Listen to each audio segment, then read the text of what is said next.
تو یہ صورتحال انسانی المیہ، یہ جینوسائیڈ جو ہو رہا ہے، اس کو کون روکے گا؟ یہ ایک بڑا سوال ہے۔ ڈونلڈ ٹرمپ نے یہاں تو سیز فائر کرا دی ہے، لیکن غزہ پر وہ نہیں یہ سوچ رہا ہے۔ مین تو واقعی لوگ دنیا کی ان کو رسپیکٹ ٹرمپ کو ملتی ہے اگر یہ غزہ اسرائیل کا کانفلکٹ جو ہے ختم کر دیتے۔ تو سینئر تجزیہ کار منصور جعفر صاحب نے ہمیں جوائن کیا ہے۔ منصور صاحب بہت شکریہ، آپ نے ہمیں وقت دیا۔ سر یہ بتائیں کہ غزہ کا معاملہ تو جو کا تو ہے، بلکہ زیادہ ایگریشن سے اسرائیل وہاں پر اٹیک کر رہا ہے، لوگوں کو مار رہا ہے، تو یہ کس طرف جائے گا معاملہ؟ سب کی نظر ایران پر چلی گئی تھی، مڈل ایسٹ پر چلی گئی تھی، لیکن وہ تو اپنے مشن پر کام کر رہے ہیں اسرائیلی۔ بالکل جی بہت شکریہ جی۔ میں سمجھتا ہوں جی اگر اس مڈل ایسٹ کا کوئی فلیش پوائنٹ ہے تو دیٹ از پیلسٹائن اور غزہ۔ اس کے بغیر، اس ایشو کو ایڈریس کیے بغیر، اس کو سالو کیے بغیر آپ مڈل ایسٹ کے اندر پیس، پراسپیرٹی یا پروگرس کا کبھی بھی کوئی خواب نہیں دیکھ سکتے۔ یہی وجہ ہے کہ اس وقت جو سب سے زیادہ میں سمجھتا ہوں جو کیجویلٹی سفر کی ہے اس ایران اور اسرائیل کی مدبھڑ میں، جس میں یقیناً امریکہ بذات خود شامل ہو گیا تھا، تو وہ غزہ کے ایشو کو ہوئی۔ تقریباً یہ 12 دن کی جنگ میں اسرائیل نے صرف اور صرف ان کے نام نہاد جو امدادی مراکز ہیں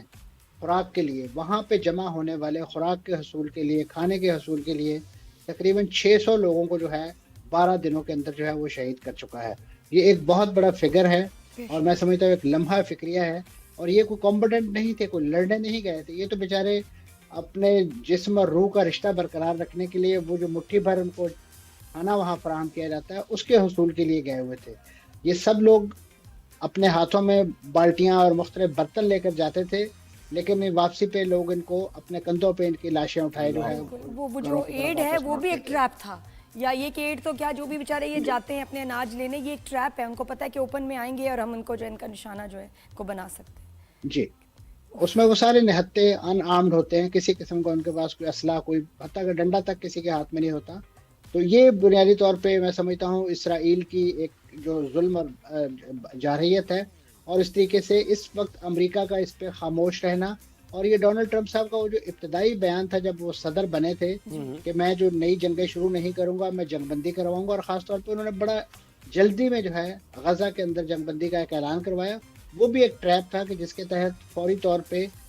جو مزاحمتی تنظیمیں ہیں انہیں پریشر میں لا کے اپنے کچھ قیدی رہا کروانا تھا، اور وہ قیدی جیسے مختلف مراحل میں رہا ہوئے، اس کے بعد جنگ بندی جو ہے دوبارہ جو ہے ایک فل فلیج وار کی شکل اختیار کر گئی۔ اور آپ نے دیکھا کہ اب تک جو ہے اسرائیل اور امریکہ جو ہے اس جنگ بندی کے حوالے سے کسی بھی سنجیدہ ایفرٹ جو ہے اسے کامیاب نہیں ہونے دے رہے۔ ڈونلڈ ٹرمپ آپ کے علم میں ہے کہ اس وقت ان پہ ایک بڑی obsession شکار ہیں کہ انہیں اس وقت دنیا جو ہے وہ امن کے نوبیل انعام کے لیے جو ہے وہ نامزد کرے۔ میں سمجھتا ہوں کہ اگر انہوں نے حقیقی معنوں میں اس ایوارڈ کے لیے اپنے آپ کو کوالیفائی کرنا ہے تو ان کا جو ایک ٹیسٹ ہے وہ اس غزہ کے اندر جنگ بندی کے حوالے سے ہے، کہ یہاں پہ معلوم ہوگا کہ ان کی ایک فون کال جو ہے وہ کتنی مؤثر ہوتی ہے، کیونکہ وہ یہ تو بہت دعوت کرتے ہیں کہ میں نے اسرائیل کو فون کال کی اور یہ جنگ بندی، اور میری فون کال پہ ان کے طیارے واپس چلے گئے۔ اگر تو آپ اس قدر زیادہ ریموٹ کنٹرول طریقے سے اسرائیل کو چلا رہے ہیں، بلکہ حقیقت بھی یہی ہے کہ جیسے ہی آپ کے بقول یعنی ڈونلڈ ٹرمپ کے بقول آخری 2 دنوں میں مار پڑنے لگی بہت زیادہ اسرائیل کو، تو ان کی بہت زیادہ چیخیں جو ہیں نیتن یاہو کی۔ سر مجھے یہ بتائیں کہ آپ نے اسیس کیا کیا، ڈونلڈ ٹرمپ کا خاکہ کیا ہے ان کے ذہن میں غزہ میں امن کا؟ پیلسٹائن اور اسرائیل کی جنگ کے خاتمے کا خاکہ کیا ہے؟ یعنی فلسطینی نکل جائیں سارے تب وہ سمجھیں گے کہ ہم نے، یہ ہمیں کلیئر نہیں چاہتے کیا ہیں؟ دیکھیں فلسطینیوں کو نکالنے کے لیے تو ڈونلڈ ٹرمپ صاحب نے بڑے بڑے پاپڑ بیلے ہیں، ان کو بڑے روشن مستقبل کا خواب دکھا کے کبھی مصر کی طرف ہجرت پر مجبور کر رہے ہیں، کبھی اردن کی میزبانی میں جانے کا ان کو مشورہ دے رہے ہیں، لیکن یہ فلسطینیوں کی زمین ہے، وہ اس زمین کی آزادی کے لیے لڑ رہے ہیں۔ یہ کوئی دنیا بھر سے لائے ہوئے یہودی آباد کار نہیں ہے کہ 4 بم گرے ہیں صرف اور صرف آپ کہہ لیجیے ایران کی طرف سے تو انہوں نے اپنا بوریا بسترا گول کیا ہے، یا تو وہ زیر زمین سرنگوں میں جا چھپے ہیں، اور یا وہ روشن مستقبل کا خواب ساتھ ہی لیے جو ہے ان ملکوں کو واپس لوٹ گئے ہیں کہ جہاں سے ان کو زبردستی لا۔ یہ فرق ہے بنیادی طور پہ فلسطینی عوام کا اور اس نام نہاد طور پہ یہاں پہ لا کے بسائے ہوئے اسرائیلی شہریوں کا۔ اور اس وقت اگر آپ ڈونلڈ ٹرمپ کا کوئی پلان، تو ڈونلڈ ٹرمپ بنیادی طور پہ جس طریقے سے اپنا جو نظام حکومت چلانے کے یا نظام مملکت چلانے کے عادی ہیں، वो मेरा ख्याल अब तक तो दूसरी बार वाजे कर रहे हैं कि वो किसी सिस्टम में तो बिलीव नहीं करते। यानी यहाँ पे अगर उनकी कोई कांग्रेस उनके खिलाफ कोई मुआवजे की कार्रवाई करती है तो उसे भी एक साजिश करार देते हैं। अगर उनका मीडिया उनको ये आईना दिखाने की कोशिश करता है कि आपने तो बड़े बम्बार तैयारे इस्तेमाल किए थे B-52, लेकिन वहाँ ज़मीन पे तो कोई इतना नुकसान नहीं हुआ, तो वो उस मीडिया को जो है नंगी गालियाँ जो है वो देते हैं और उनके खिलाफ इस कदर गलीज़ ज़ुबान इस्तेमाल करते हैं कि वो मैं समझता हूँ किसी भी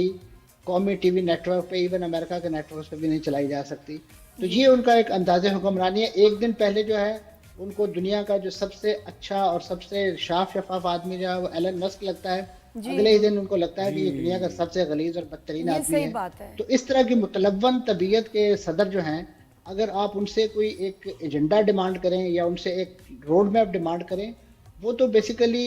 एक जैसे कहना चाहिए एक थर्ड क्लास जो आड़तिया होता है ना, कि अगर महंगाई हुई है तो माल समेट लो, माल इकट्ठा कर लो, उनका तो ये तरीका वारदात है। नहीं, अब कि जहाँ वो क्रेडिबिलिटी देखते हैं रही भी नहीं। इनका अपना मीडिया इस वक्त आप सर देखें कि यूएस में कितना एंटी ट्रम्प हो गया है कि ट्रम्प कह रहे हैं अपने मीडिया को, अपने चैनल्स को कि ये तो झूठे हैं, फेक न्यूज दे रहे हैं, फेक मीडिया। आप मतलब एक प्रेसिडेंट अपने मीडिया को कह रहा है, जो कि और फिर इसका मतलब ये कितने स्ट्रांग है। अगर अपने मीडिया को कंट्रोल नहीं कर सकते तो ये एक्चुअली कितने स्ट्रांग है और इनको कितने नॉन सीरियस तरीके से इनके अपने लोग और मीडिया ट्रीट कर रहे हैं कि भाई ये तो जोक है, जो कुछ कहते हैं करते कुछ तो हैं। हालत ये है मिस्टर आदे, अब तो हालत ये है कि डोनाल्ड ट्रंप साहब का जो व्हाइट हाउस है वो एक ट्रेंड चलाने का सोच रहा है कि जिसमें ट्रस्ट, यानी एक ट्रेंड चलाया जाएगा कि ट्रस्ट ट्रंप, यानी इस वक्त अमेरिका का सदर जो है वो एक ट्रस्ट डेफिसिट का शिकार है अपने ही अवाम के अंदर, अपने मीडिया के अंदर। उस डेफिसिट को कम करने के लिए सोशल मीडिया का सहारा लिया जा रहा है। वो सोशल मीडिया के जो माजी में खुद डोनाल्ड ट्रंप साहब का अकाउंट जो है वो डिलीट कर चुका है, क्योंकि वो जिस अंदाज से वहाँ लोगों को धमकियाँ दिया करते थे, ममालिक को धमकियाँ दिया करते थे, उन्होंने कहा कि आप तो हमारे वो जो कम्युनिटी गाइडलाइंस है उसकी खिलाफ वर्जी करती। तो उन्होंने अब अपनी एक दुकान खोल ली है ट्रुथ सोशल के नाम से, और वहाँ से वो जो है ये सारे सर बड़ी ये डिबेट हो रही है आजकल। तज्जियाकार ये कह रहे हैं, बहुत से सीनियर तज्जियाकार जो यूएस में भी रह चुके हैं, वो ये कह रहे हैं कि ट्रंप के जाने का वक्त आ गया है।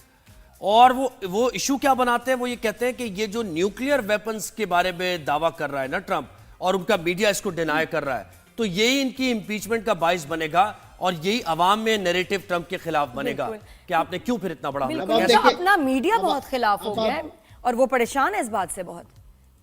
देखिए जी, उनके जो अपने स्टेट ऑर्गन हैं, उनकी जो इंटेलिजेंस चीफ थी तुलसी गबार्ड, जब उन्होंने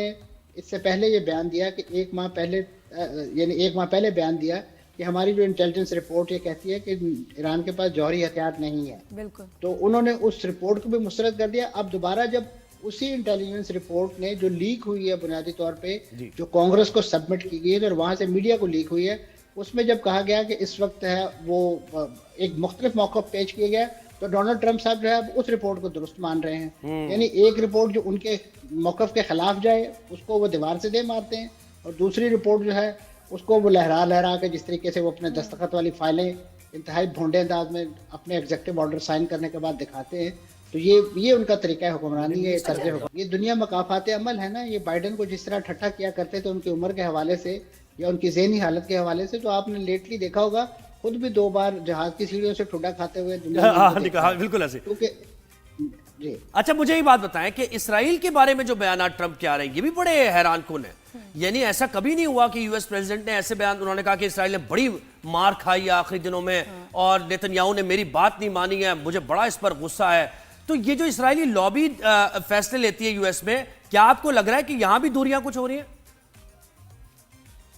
देखिए जी, इसराइली लॉबी तो सिर्फ और सिर्फ उस वक्त इनकी प्ले करती है ना जब इनका इंतखाबात का फंड इकट्ठा करना होता है, तो वहां पे एक दौड़ होती है और वहां पे एक दूसरे से बढ़कर जो है इसराइल नवाजी और बिल्कुल ऐसे की जाती है। अब ये जो डोनाल्ड ट्रंप साहब फरमा रहे हैं जी, मुसाब खत्म हो गया, आपसे दोबारा आपको लेंगे, इनवाइट करेंगे और उसमें फिर बात करेंगे इन मामलों पर।